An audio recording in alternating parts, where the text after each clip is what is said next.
Breaking news, Awami League ও জাতীয় party নিষিদ্ধের দাবি, ইসিতে আইনি নোটিশ। আওয়ামী লীগ, জাতীয় পার্টি এবং 14 দলীয় জোটকে নিষিদ্ধ করার প্রক্রিয়া শুরু করার জন্য এবার আনুষ্ঠানিক আইনি নোটিশ পাঠানো হয়েছে।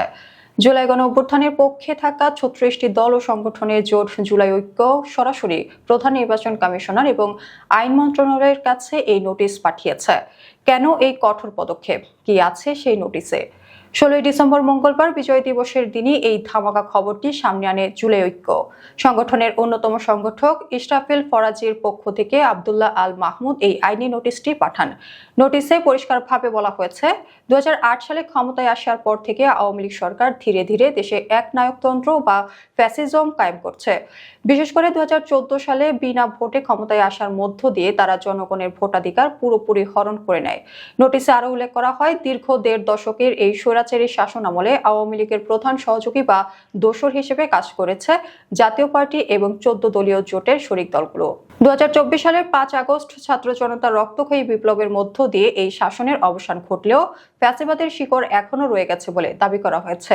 এতদিন পর হঠাৎ কেন নিষিদ্ধের এই দাবি জোরালো হলো? এর পেছনে প্রধান কারণ হিসেবে উল্লেখ করা হয়েছে সাম্প্রতিক একটি ভয়াবহ ঘটনা। ইনকিলাব মঞ্চের আহ্বায়ক এবং জুলাই বিপ্লবের প্রথম সারির যোদ্ধা, ঢাকা 8 আসনের স্বতন্ত্র প্রার্থী শরীফ ওসমান হাদীকে হত্যার চেষ্টা। নোটিশে অভিযোগ করা হয়েছে, 5 আগস্টের পর শেখ হাসিনা সহ আওয়ামী লীগের শীর্ষ নেতারা ভারত ও বিভিন্ন দেশে পালিয়ে গিয়েও শান্ত হননি। তারা সেখান থেকে বাংলাদেশকে অস্থিতিশীল করার ষড়যন্ত্র করছেন। শরীফ ওসমান হাদীর ওপর গুলি চালিয়ে হত্যা চেষ্টা সেই শুধু প্রসারী নাশকতারই একটি অংশ। জুলাই ঐক্যের নেতারা বলছেন, এই হামলা প্রমাণ করে যে ফ্যাসিবাদী শক্তি এখনো সক্রিয় এবং তারা যে কোনো সময় বড় ধরনের নাশকতা ঘটাতে পারে। নোটিশে বলা হয়েছে, যেহেতু আওয়ামী লীগ ও তাদের দোসররা গণহত্যাকারী এবং দেশের সার্বভৌমত্বের জন্য হুমকি, তাই তাদের রাজনীতি করার কোনো নৈতিক ও আইনি অধিকার নেই।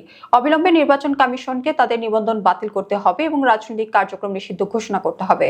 জুলাই বিপ্লবের স্পিরিট রক্ষা এবং শহীদদের রক্তের মর্যাদা দিতে এই পদক্ষেপ জরুরি বলে মনে করছে 36টি দলের এই জোট। এর আগেও আওয়ামী লীগ ও জাতীয় পার্টি সহ 14 দলীয় জোট নিষিদ্ধের দাবি উঠেছিল।